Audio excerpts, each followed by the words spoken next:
Olá, boa noite. Veja no Brasil TV desta quarta-feira, dia 24 de agosto. Um músico do Rio foi preso injustamente pela segunda vez em menos de 2 anos. Bebê de 11 meses morre baleado por um primo em Brumadinho, na região metropolitana de Belo Horizonte. A polícia prende 10 suspeitos de integrar uma quadrilha que falsificava documentos para obtenção de vistos em embaixadas. E ainda, recenseadores do IBGE relatam dificuldades para fazer o censo no Distrito Federal. Agora no Brasil TV.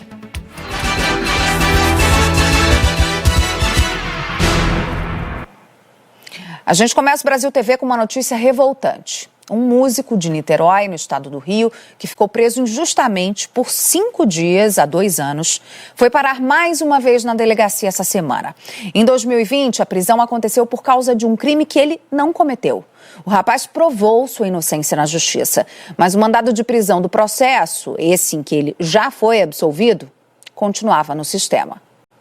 Quando a vida parecia começar a voltar ao normal, Luiz Carlos Justino foi novamente colocado de frente para o trauma que viveu há 2 anos. Eu estou vindo para casa e no meio do caminho tem uma blitz.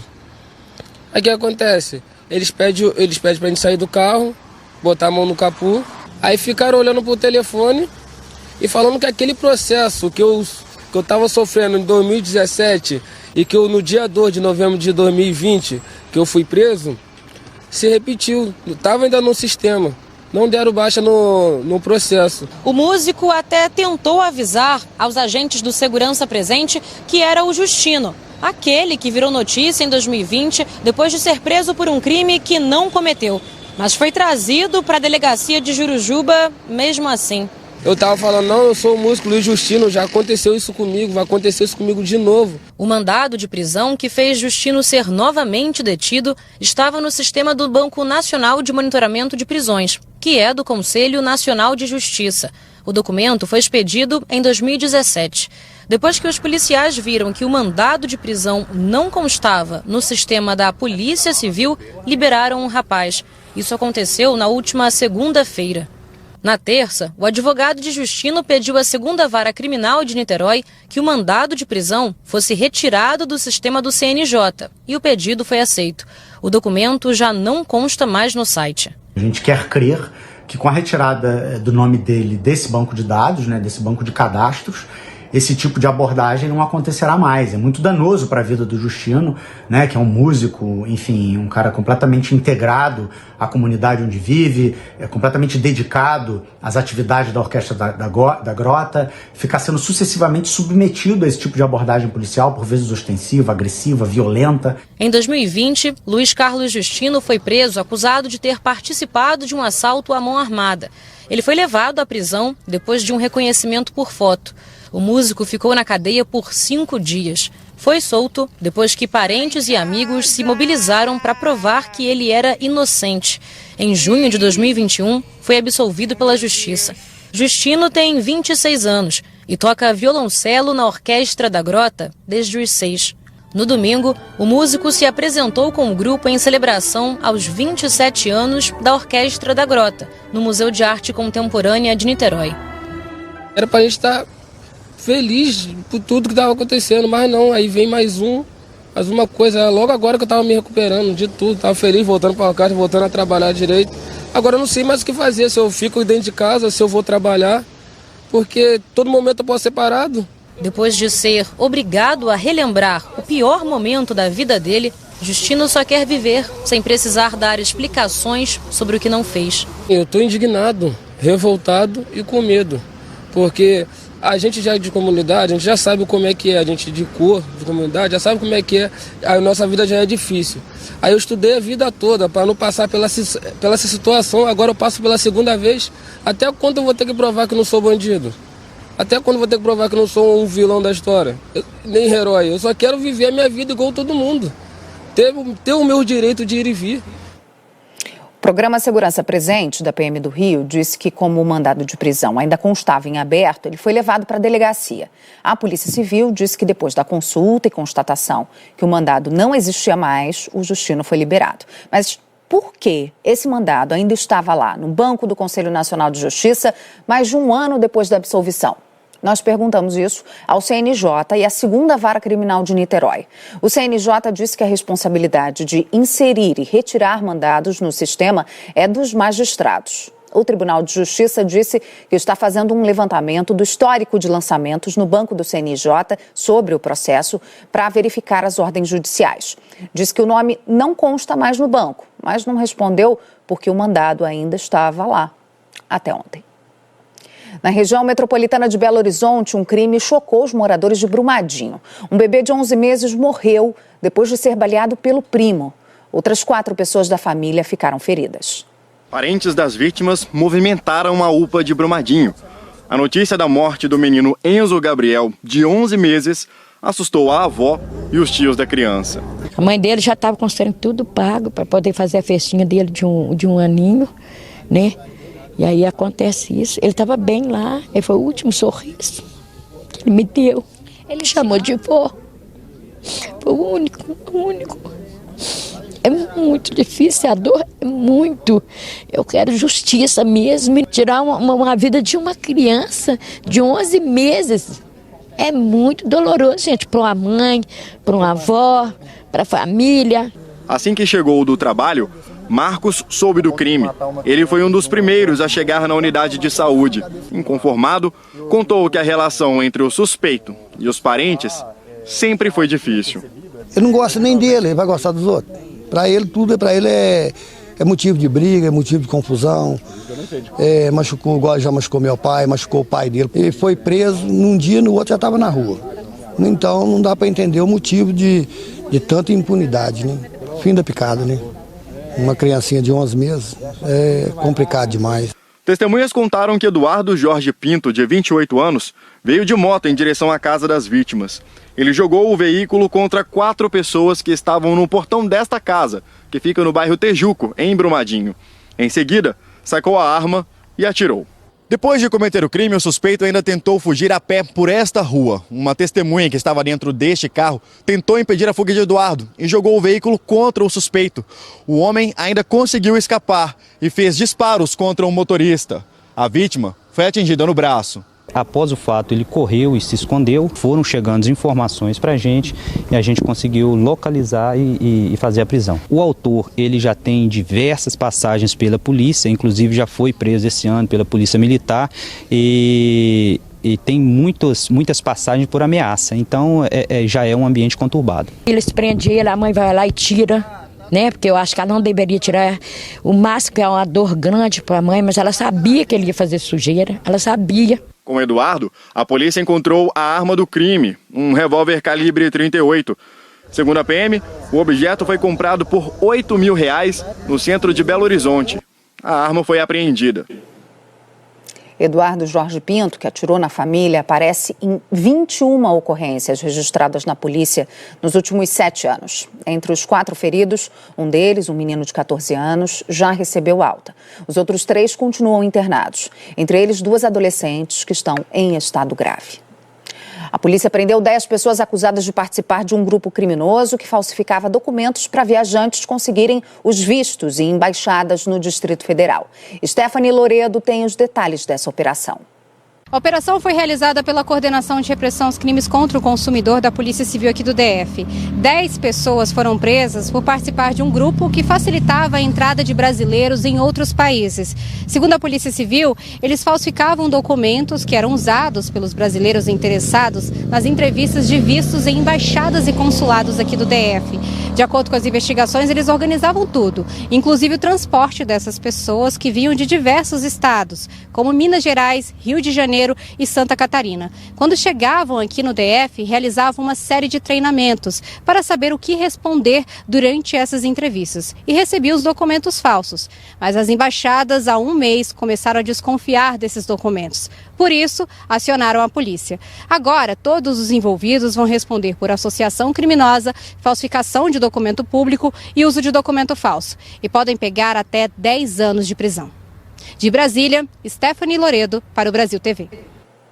Em Dourados, no Mato Grosso do Sul, uma moradora teve um prejuízo de quase R$100 mil. Ela caiu num golpe de falso leilão quando tentava comprar uma caminhonete. Caio Nogueira tem os detalhes dessa história. Olá a todos, uma moradora de 35 anos de Dourados, Mato Grosso do Sul, sofreu um golpe e perdeu R$ 96.882. Ela entrou num suposto site de vendas de veículos, localizou um veículo e entrou em contato com este suposto vendedor. Ele então pediu a confirmação da compra e uma transferência de quase R$100 mil. Depois da transferência via Pix, esse suposto vendedor bloqueou a mulher de todas as redes sociais, inclusive ela não conseguiu mais contato com ele, não conseguiu mais fazer nenhuma ligação. Após 5 dias, ela procurou a Polícia Civil aqui de Dourados e registrou um boletim de ocorrência. Agora a polícia investiga e tenta localizar este suposto vendedor de veículos.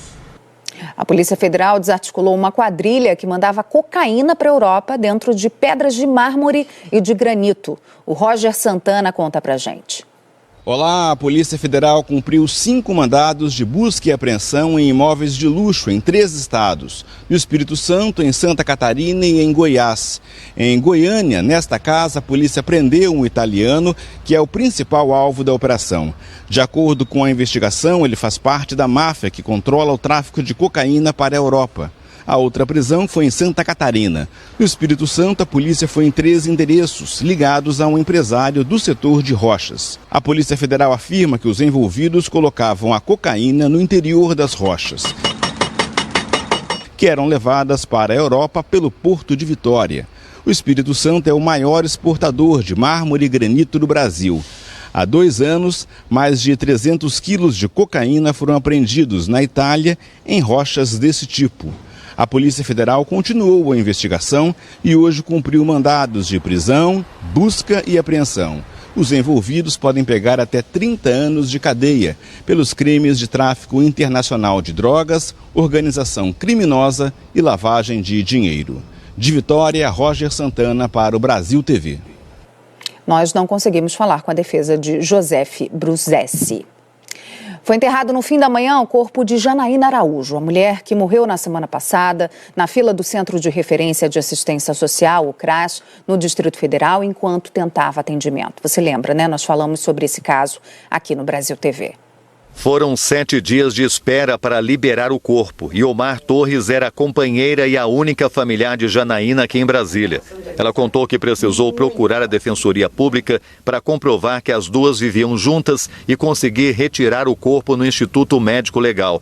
Elas conviveram por 10 anos, mas não formalizaram a união. Ontem de manhã, Iomar obteve a autorização na Justiça. Janaína Nunes tinha 44 anos e estava na fila do CRAS do Paranoá na quarta-feira da semana passada para pedir o benefício de prestação continuada, o BPC. Ela estava com a saúde debilitada, não podia trabalhar e queria o benefício para poder ajudar em casa. Por conta dos problemas de saúde, quem vinha tentando atendimento era a companheira dela, Iomar. Mas no dia em que foi para a fila, Janaína passou mal e morreu. O corpo foi velado esta manhã no cemitério de Taguatinga. Se eu conseguir que, de alguma forma, a morte dela seja para ajudar a outras pessoas, eu tenho certeza que onde ela está, ela vai estar muito feliz.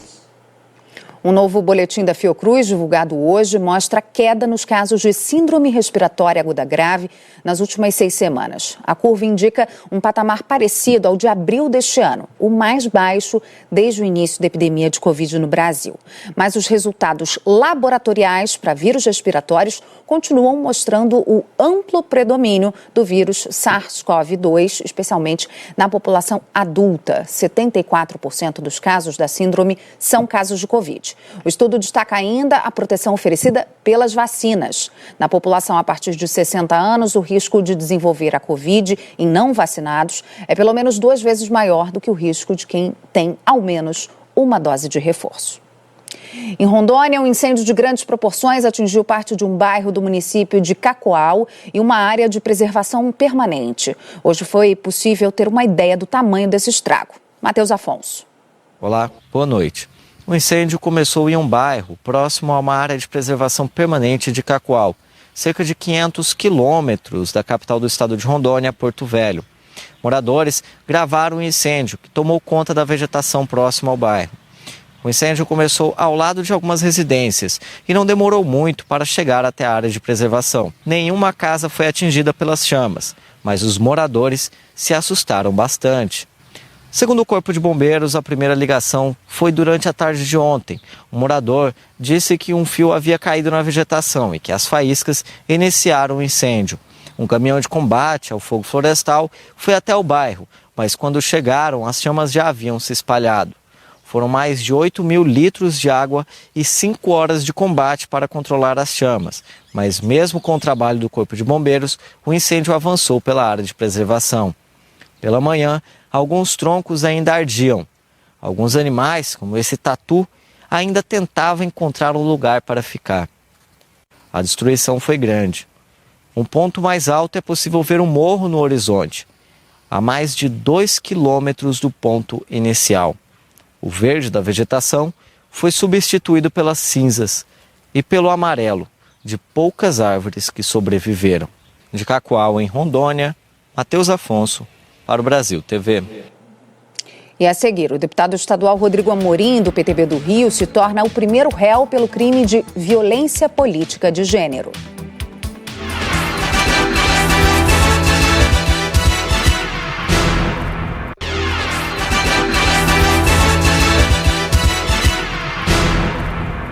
Brasil TV de volta falando do censo 2022. No Distrito Federal, os mais de 2.000 recenseadores do IBGE têm enfrentado dificuldades para fazer a pesquisa. De rua em rua, batendo de casa em casa. Essa é a missão das recenseadoras. Mas, na verdade, fazer o censo tem sido mais um desafio. Oi de casa. Não tem ninguém. Pelas ruas do Arapuanga, em Planaltina, a Sheila percebeu que a insegurança tem atrapalhado e muito o trabalho dela. Um dos obstáculos que a gente tem enfrentado muito, principalmente nos setores que a gente vai, onde o índice de criminalidade é muito alto, as pessoas se recusam a abrir os portões para até mesmo receber a gente, ver realmente que somos nós, que a gente está identificado com o crachá, tudo. Eles acham que pode ser alguém querendo assaltar eles, ou então alguém querendo mesmo fiscalizar, porque eles acham, como a gente é do governo, a gente está ali para fiscalizar, mas a gente não está para fiscalizar ninguém, né? O censo é como uma espécie de raio-x do país. Ele traz um desenho com todas as informações e dados demográficos da vida dos brasileiros. É realizado pelo IBGE a cada 10 anos. O último foi em 2010. Um novo deveria ter sido feito em 2020, mas primeiro foi adiado por causa da pandemia. E no ano passado não aconteceu por falta de dinheiro. Este ano, até 31 de outubro, 2.600 recenseadores devem passar por 1 milhão de residências em todo o DF. Responder ao censo é muito importante. É por meio dele, por exemplo, que dá para saber quantas pessoas moram numa cidade, quem são essas pessoas, como elas vivem e, a partir daí, conhecer a necessidade daquela comunidade, saber se ela precisa de uma escola, de uma creche, de uma unidade básica de saúde. Agora, com o censo incompleto, fica difícil saber a atual realidade. Para trazer segurança, todos os recenseadores são identificados com um colete que traz os dados dele. E tem um QR Code que leva direto para as informações do pesquisador, no site do IBGE. No próprio colete a gente tem o número de 0800, que é o 0800 721 8181. A pessoa pode entrar, por exemplo, no site do IBGE, no Respondendo IBGE, e colocar a matrícula, o CPF da pessoa para se certificar se ele é um recenseador ou não, ou através do QR Code, a leitura do QR Code, através do celular, e você automaticamente já verifica, né, se aquela pessoa pertence ou não ao quadro funcional do IBGE. A Rayana diz que essa recusa de receber o censo em casa tem prejudicado o pagamento dos recenseadores. Se eu não fizer 99%, eu não recebo. Eu não recebo o integral. né, que o IBGE considera após o seu setor ter 99%, é o que ele considera. Então, eu até comentei com outros pessoais, as outras pessoas no grupo, que a gente podia conversar com o órgão para ver se eles não diminuíam essa taxa para a gente. Antes de abrir a porta de casa, o Luiz conferiu as informações das pesquisadoras. E em menos de 5 minutos, fez a parte dele. Foi muito rápido, muito bom, fácil. Eu achei que seria um tempo bem maior de perguntas, né? Mas foi muito rápido, foi muito bom, muito bom. O Tribunal Regional Eleitoral do Rio aceitou a denúncia contra o deputado estadual Rodrigo Amorim, do PTB, pelo crime de violência política de gênero. Ele é o primeiro réu por esse tipo de crime no país. Em maio, ele ofendeu a vereadora Beni Brioli, do PSOL, durante um discurso. O Ministério Público Eleitoral denunciou o deputado Rodrigo Amorim, do PTB, por constranger, humilhar e perseguir a vereadora trans de Niterói, Beni Brioli, do PSOL, durante uma sessão na Assembleia Legislativa do Rio. Nenhum político pode se valer da imunidade parlamentar para utilizar de forma livre e sem nenhuma consequência discurso de ódio, ofensivo, humilhante e discriminatório contra uma mulher transexual, justamente da tribuna de sua casa legislativa. Foi apresentado aos desembargadores o vídeo em que Rodrigo Amorim se referiu à vereadora em maio passado. Tem lá em Niterói um boi zebu, que é uma aberração da natureza, aquele ser que está ali. Temos uma aberração do alfabeto inteiro, designando o que eles chamam de gêneros aleatórios. Por unanimidade, os desembargadores do Tribunal Regional Eleitoral do Rio aceitaram a denúncia e o deputado vai responder à ação na Justiça Eleitoral. Isso mostra a disposição do TRE do Rio de Janeiro, mas da Justiça Eleitoral como um todo também, de não tolerar qualquer manifestação de violência que diga respeito ao processo político. Para a vereadora Beni Brioli, a decisão do TRE é apenas o início de um longo caminho. É o primeiro passo de muitos passos a serem dados na construção da democracia brasileira para todas as mulheres. É possível que nós, mulheres, estejamos na política e é possível que a justiça ela seja feita. O processo contra Rodrigo Amorim segue agora para a fase de instrução. No final, caberá ao colegiado do Tribunal Regional do Rio julgar a ação penal contra o deputado estadual. O presidente do TRE prometeu avançar com rapidez nesse caso. Rodrigo Amorim é candidato à reeleição pelo PTB. O crime de violência política de gênero virou lei em agosto do ano passado. A pena prevista é de 1 a 4 anos de prisão e multa. O político pode ficar impedido de se eleger por até 8 anos. A defesa de Rodrigo Amorim afirmou que vai ter a oportunidade de esclarecer os fatos ao longo do processo. Em nenhum momento o denunciado se referiu à vereadora Beni Brioli. O que estava havendo no Parlamento Estadual era tão somente um embate ideológico. Diante desses fatos, não há como se cogitar qualquer crime de violência política de gênero.